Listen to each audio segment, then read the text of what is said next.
Right now. All right, we're starting. It's recording right now. Hello and good evening. Welcome to, I sound like Terry Gross. Hey, welcome to the Bright Invention podcast called ImPrOv'D. It's Philadelphia's premier exclusive improv podcast where we talk about improv and do improv. I'm Eric Walker and I'm here with the greatest co-host in the world right now, Miss Shea Sonsky. Why, thank you, Eric. How's it going? How are you today? Pretty good. That's good to hear. Now, we normally have a guest. We have a special, very, very special guest lined up tonight, coming all the way from Northeast Philadelphia through Zoom.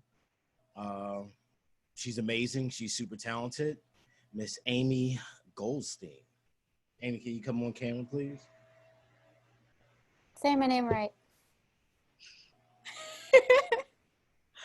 Sorry, Aimee Goldstein. Stein. From the depths. That was Steen. Hey, Aimee, how you doing? I'm good. So we're off to a bad start already. I love you guys. I'm embarrassing myself. What's going on with you today, Aimee? I'm okay. Today was a lazier day than yesterday. But I did go for a walk and I listened to the Michelle Obama podcast. All right, sounds good. It's really good. There's only one episode. It just came out. Is it critically acclaimed? Everything she does is critically acclaimed. One episode.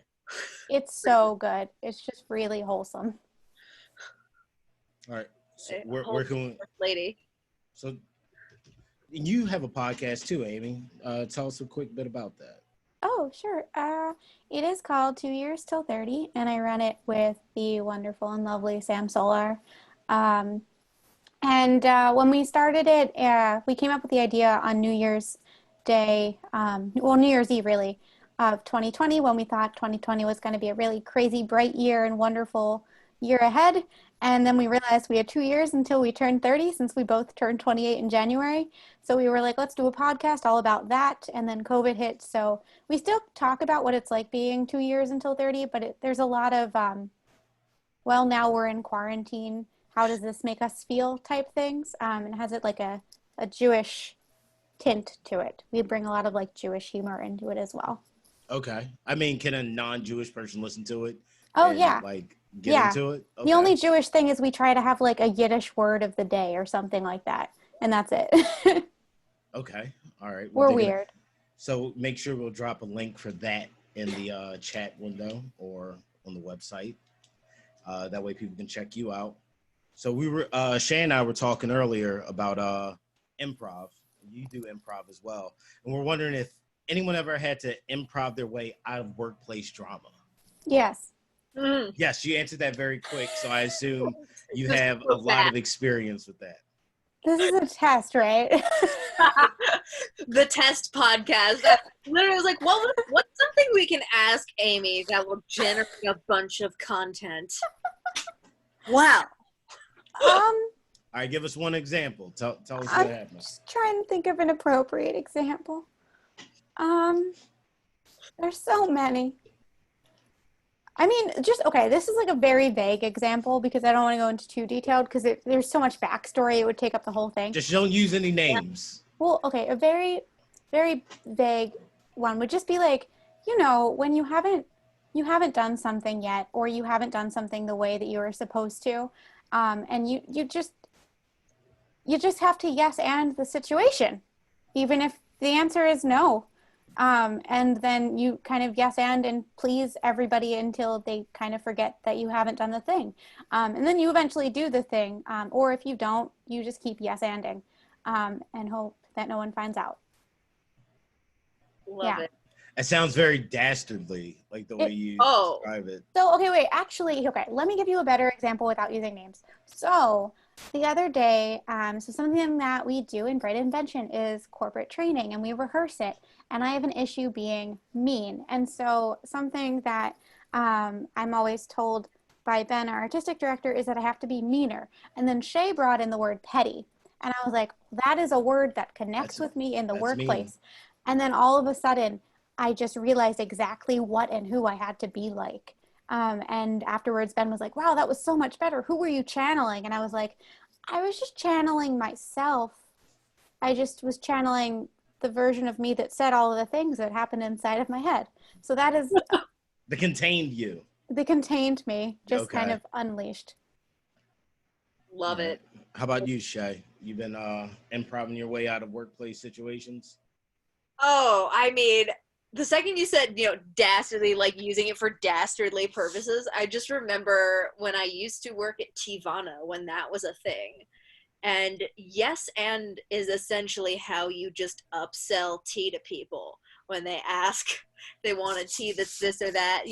That'll help them lose weight. You just kind of pick a category and says, does it do this? Yes, and you just kind of start listing things. I mean, it was. So not only were you a tea salesperson, you were a nutritional specialist as well. Oh yeah, because you have to make up a bunch of buzzwords for the fact that diet tea essentially just makes you have to pee a lot, so you'll lose water weight and have caffeine, so you'll also want to take a dump. So you'll be like, I've instantly lost like 3 pounds. And then also kind of have like filler flavors in it, so you think that you've eaten something, but you haven't. That's really all it is. But I mean, a pound's a pound, like no matter what. Yep. I'm really concerned for my tea right now that I'm drinking. I'm like, Are you drinking diet tea? I was gonna say, is it an oolong or a black tea? it's a sleepy time. Okay, that's not gonna do diet tea thing. Usually the diet teas are oolong, are an oolong or a black tea, because you get that caffeine, and it'll make you have to poop. It'll make you feel full. This is just sleepy You'll have to pee forever, and you'll be like, wow, I'm losing so much weight all day. I'm bloated. It's because we've just made you have to pee. Yeah. I mean, we both worked in sales, kind of like improv is what our jobs were. Yeah. It's just complete improv scenes. Like there were so many times where patrons would come up to me and start yelling, and I'd be like, okay, just got to be a different character now. Got to be in the scene with them. And then the scene will eventually end because eventually the workday is over. That's all retail. Yeah. I worked retail too, and it's all brand new person, brand new scene every single time. And sometimes it can be fun, sometimes it can be frustrating, but you're always just ending the entire time. Because you have to, because the customer know. You got to get them the hell out of your face. Then they might just nuclear blow up at you. So you have to passive aggressively yes and yourself out of situations. Have you had people blow up at the tea place? Like, do you have like the Karen thing happening at the tea place? I've never had someone blow up at me. I've had people stalk me. I had way more of a problem with stalkers. That's worse than blowing up. Than I had with angry Karens. But there was one guy who was a combination of both, and I wasn't always the one that was picked on because I was not the shortest girl. This guy, he literally got himself banned from an entire soulless corporate chain. Like, do you know how bad you have to be to not just be banned from one Tivana, but every Tivana? So this guy would come, and he would come to several of them. Like, he'd rotate around locations. And this is fun, because staff members would also rotate around locations, so everyone knew who this guy was eventually, where he'd come into a store, and he would corner the smallest girl, like the smallest woman on duty working in the store, and ask them a bunch of really weird, like, niche questions about rare teas that usually we didn't even sell. Which is, we were required to know a lot of facts about every tea that we sold. We weren't required to just know things about like products we didn't have. But so this guy, he knew whatever, because he would go into Tivana all the time. And he also he would get like a beverage and then just waste somebody's time for as long as he could. And he just would do it to feel right and to feel superior. Be like, oh, you don't know what this extremely rare kind of yellow tea is? Well, I mean, you're supposed to be professional. Oh my God, he was just. It's from a small village in Okinawa, and it's harvested by monks. I hate So when people try to like pull in their own professional, like not their own not professionalism, their own expertise or like fake expertise on a thing. they Like gotta I had let you know. someone, yeah, like I had someone once who, they were like, do you know who I know? I can get you in trouble. Do you know who I know? And they're like, I know blah, blah, blah. And I was like, and I luckily was the person they were talking to because I knew blah, blah, blah. And I was like, oh my God, wow. They're like my favorite person ever. And like, I honest to God, completely switched their tone. And it Yep. was just like this little conversation about this mutual friend of ours. And I'm like, thank God I What were dodged they that. trying to? What were they trying to get you on? They wanted a refund or something. And I was like, I can't physically do that for you at this moment. Like, I don't have the authority to. Yep. Yeah. And they were blaming me on that. And they were like, you're lying, blah, blah, blah. And I'm like, Of course. no. And they're like, well, I can get you in trouble. I know this person. And I'm like, I love this person. I mean, Mention my name. a lot of people are just, they're upset. I'm not defending them, but like with the whole Yeah. mask thing, like these are higher level decisions being made. Like, when you're talking to me, you're not talking to somebody that actually made this decision. The rule just came to me. I read the memo. I'm trying to follow it. That's exactly. it. Yeah. Like, And like, that's the thing is like, I know that. So I'm going to, try to relate to them on their level as much as I can. but if I came in and said, hey, excuse me, ma'am, your show's been canceled. I don't want my money back. I wanted a ticket for another show. Mm-hmm. What would you do? What would you say? It depends upon the show and if I could do it. Like there are so many things. Like I could do certain things if like for instance, if it was like the last show of the year, I can't give them another show because there's no other show to give them. But I want that last show that I know you can't give it to me, but I want you to do something for me. And I like that was the thing. It wasn't in my pay grade, so I would literally not like be authorized to make that transaction. Oh. So yeah. Would you be able to get me tickets for Hamilton? No. Someone tried that on me once. They were like, "Oh, can you give me Hamilton?" I'm like, I can't get me Hamilton. But it's a theater, right? Like, why can't you get me tickets for Hamilton? So many people were so confused. Like they literally, like people just don't understand. They think that we're all one thing. A theater's a theater. They think you're the Kimmel Center. I have a friend who used to work at the Kimmel Center, and she left before Hamilton came through the Kimmel Center. But they announced the next year's season way in advance to staff, especially because she was one of the graphic designers. So they did that 2 years ahead. Yeah, so she knew way before, and just in the initial staff email when they announced it, like big bold disclaimer. No, we can't get you a ticket to Hamilton. Yeah. We can't we can't get anyone a ticket to Hamilton. We can't see Hamilton. I was interviewing with the Kimmel Center right before Hamilton came, and that was a disclaimer in my interview. Like I didn't ask. HR was Wait, it was in the interview? Yeah, like HR was just like, just so you're aware that even when you are employed, if you are employed here, it still does not even come with tickets to Hamilton. Like I didn't even ask. Like I like they brought it up to me, and I was like, oh, I guess maybe they get people who try to get a job here for that. That's how it is. So much. And even when that email was sent out, my friend, like for some reason her mother's friends had gotten wind, and like we're already like, hey, can you get like 20 tickets? She's like, Jesus. Damn, that's crazy thing to have on like an entry. Not even the cat gets comp tickets. Yeah. So like, wait, you go in, they're like, hey, you're hired. Here's your parking space. Here's the key to the executive bathroom. If you want to come over my house on weekends, that's cool. I'm like, hey, you think I get a Hamilton ticket? I'm like, that's not going to work here. We can't do that. Yeah. Probably. Yeah. It was great though. I did actually see Hamilton. It's amazing. Well, I think it is. Hamilton. I've never watched it. You guys did the improv festival, and I didn't go because I was at Hamilton. Oh, yeah, and my heart was broken. You guys should talk about the improv festival that I wasn't at because I was at Hamilton. That was fun. We did the improv. I believe that was the one in Pittsburgh. Yeah. Which was a crazy good time. Very good people there. Lots of cool teams, lots of cool people. People were cool off stage for some reason. You have performers, and then you have like people, and some people can perform, and some performers can't be people. So, but That's real.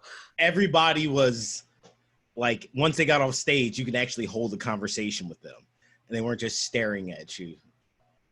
Yo, incredible. I would love to do it again. I mean, probably not because of this COVID shit. Yeah. R.I.P. in person anything for a long time. But yes, Steel City Improv Festival was really fun. And Eric, it's interesting you said everybody was like a great person. Everybody knew how to be a person after this. So that is so true, and was also kind of such a refreshing moment because I had done a lot of improv festivals and stuff in college, and yeah, that's not the case. It's not the case so much with a lot of college improv festivals and groups, which is also, it's its own kind of greatness and its own kind of fun place, but oh, the comedy parties are insane. Okay. It's where funny people with bad social skills would all party together. A lot of awkward jokes. Oh, yeah. A lot of awkward jokes with weird references. Yeah. I'm imagining this. There's this old Disney Channel movie called Now You See It, but no one ever heard of this movie. Anyways, it was really funny. And they're all like these magicians, and they're all on this like trip together. Not trip, but like they're going to this castle, this like mansion that they're going to stay on. And they're all like trying to do these weird, nerdy magic tricks to each other. And I'm like, that's how I imagine these parties must have been for you. Yeah, well, it's just... Yeah, a lot of like young funny people where a lot of people are genuinely funny, but also everybody is trying so hard. Everyone's 18 to 22 and trying so I'm going to show you I have a personality. Yep. Where it's like, it's great, but it's also like, oh, right, I'm an adult now and improv is an 85% of my personality. Right. But it very much is the case that way in college. But also because college, like, we had those instead of frats and sororities. So you had improv cliques, improv groups and a cappella groups. Yeah. Filled the Greek life hole. Was there a hazing to get into it? Oh yeah. There are. I mean, don't say anything incriminating. I don't want you to go get in trouble. I won't go into details, but during my initiation, I almost accidentally lit my hair on fire. But I gained everyone's respect because of my commitment. Okay. Wow. Okay. No further details or context, but I was almost on fire. Okay. Yep. Did people normally almost catch on fire from that? Whatever you were doing? No. Did you volunteer to do this? Yes, but I just have a lot of hair. Okay. So we did switch to electric tea lights, I believe, after that. Oh, damn. Oh, I can see it now. I wasn't visualizing. I see it now. Yes. Dark hooded figures in a dimly lit room with these like the Skull and Bone Society. Yeah. My whole college is like all the performing art people. Like we were super culty fratty. I realized about it. We're like, oh yeah, all these things. We're like, oh yeah, we had our own special jungle juice that was passed down through the generations. That's how a cappella parties were. Oh yeah, people were like, oh, the nerdy performers. I'm like, oh no. They party the hardest. American Pie shit. Yeah. Like I went on choir trips in high school. That's drama. That's like drama. Religious singing choir? Which is funny because my school was not religious, but yeah, we went to Charleston and toured a bunch of churches and stuff and sang. What do you sing? If you're not religious, what do you sing? And stuff, but yeah, which is really funny. Being like, it was like there was like really good representation considering like the makeup of my school. The fact that there were like 3 whole Jewish girls in my a cappella group was really impressive, just in the ratio of my school. But we thought it was hilarious that we went to Charleston to sing in churches. Charleston, South Carolina. Yes. And then you got booked for a tour to go sing in churches. Yeah. Not religious. We also went to the aquarium. Did you sing at the aquarium? Yeah, but we also just went to the aquarium, but we sang too. Like did you sing Under the Sea or something like that? No, just more of like the doo-woppy stuff. We sang a lot of like 50s doo-wop. What year did this happen again? Is 50s doo-wop? 2010. Is 50s doo-wop was that like, well, that's a good acapella thing. I was gonna say it's what white kids sing in acapella groups. It is a good. I've seen Pitch Perfect, and it sounds like 50s doo-wop barbershop quartet stuff. I'm like imagining you singing like Why Do Fools Fall in Love as doo-wop, like doo-wop, doo-wop, doo, you know, like it's. Do you still doo-wop? No. Aw. It's like riding a bike. I mean, you can't forget. Just all muscle memory. Oh my God. Wait, I think I have. We had a CD. We had 2 CDs. Wait, you have an album? I have the album of this trip because we also went into a church, like an empty church, and we recorded with recording equipment. What school was this? This was Shipley. You have a music album. It's an acapella. It's acapella. You can't downplay it. You have an album. Yeah. That's pretty cool. There's 2.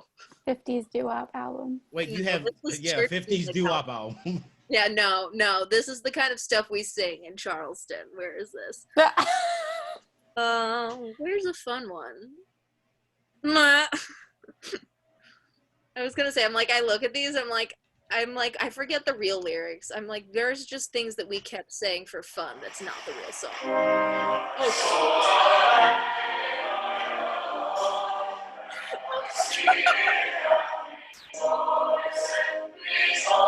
Is this a hymn? Yeah, this is the church.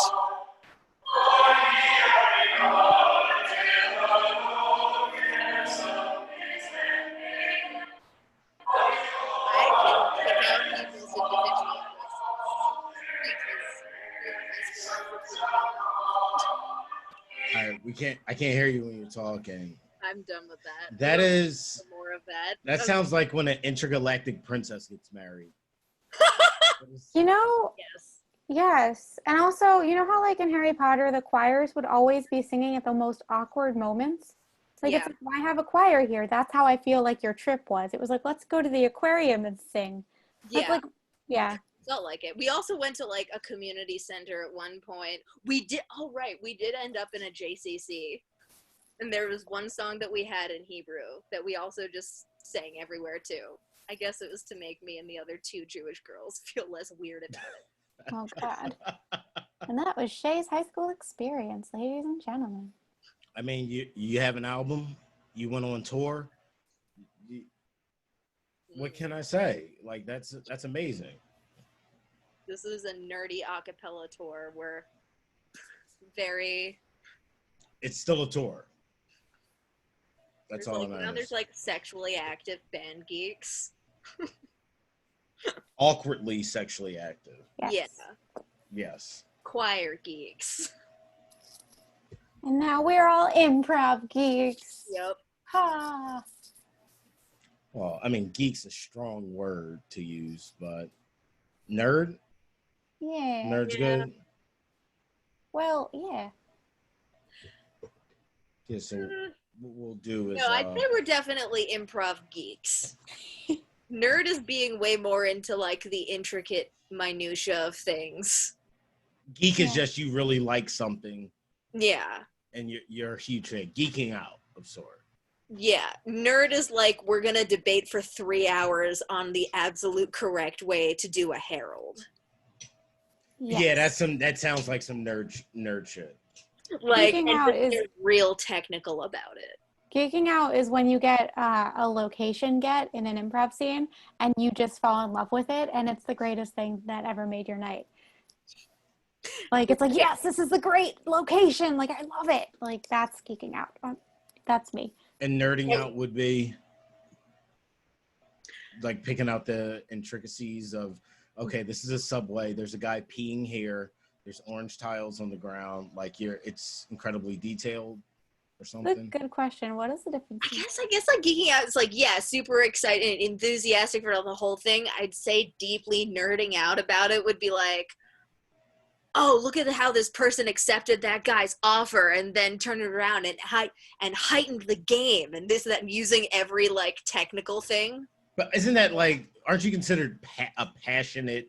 Yes, I'm not even person? saying it's a bad thing. I'm just saying that it's like a different flavor of enthusiasm. Seems annoying. Yeah. I was going to say the difference between geeky stuff and nerdy stuff is just the level of like, how pedantic can you get about this? Yeah. The answer is hella, but. I mean, to each of their own. Nerd out, geek out, do whatever you got to do. But the most important thing is to have fun and to get into it. Yeah. Here's another question that I'm just aiming at Aimee so hard because you have a story to tell. So about a prompt that first, okay, I'm going to introduce, there's a concept that we talked about a lot in my college's improv group called playing to the height of your intelligence, which is basically don't dumb stuff down because you don't think the audience will get it.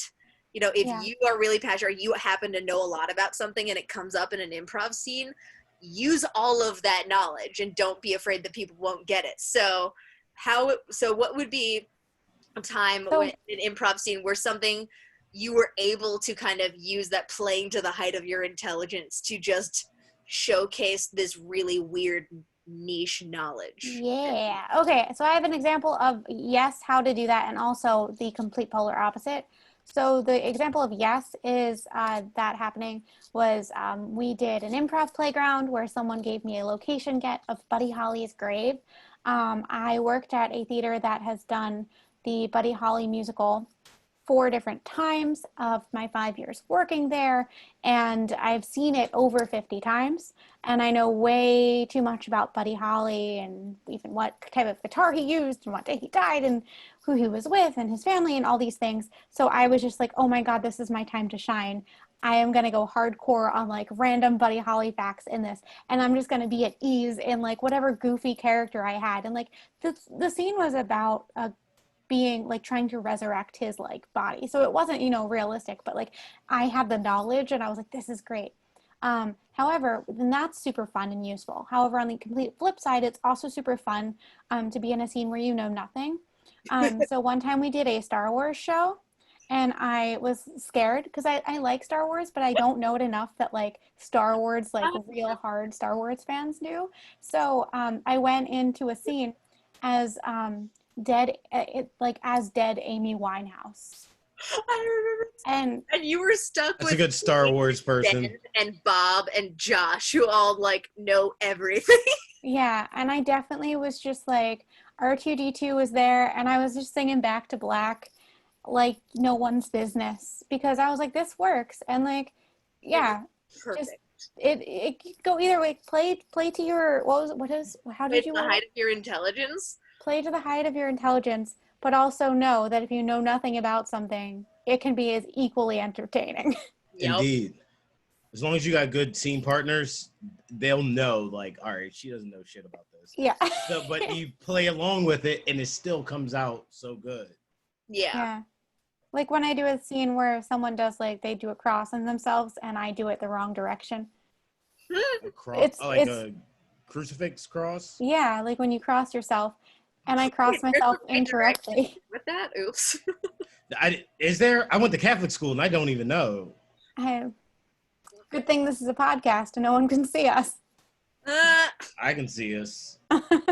Up, down, left, right. Yeah. I think it's like the Nintendo. I was gonna say, is that like up, down, left, right, left? Yes, right, it's the Konami code. That's how I remember it. Cheat code for Jesus.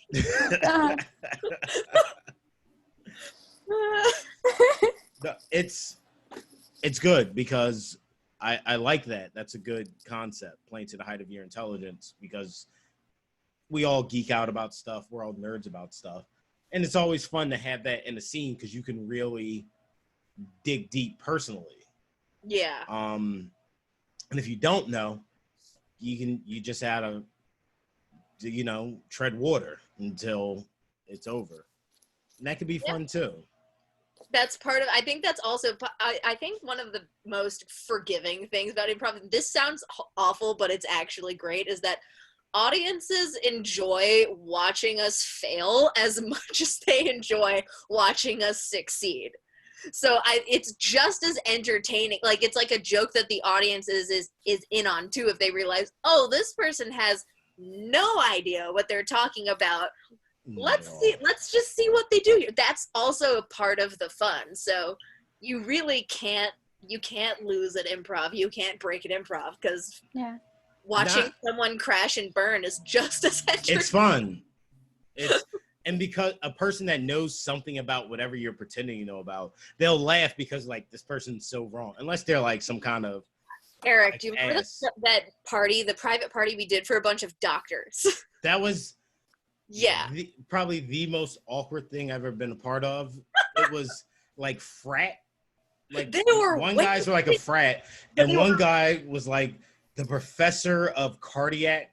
He was like the president of cardiac a pulmonary disease. Like very, very qualified people just having like a super like an office part. It was fantastic. They work hard. Doing scenes. He's a great guy. No, like they were giving us, our gets were like actual medical equipment and stuff that they brought in. Oh my God. And half of the entertainment value for them was watching us try to like figure out what the hell this stuff was. Amazing. We look like children trying to put like the shapes in the little box thing. Oh my God.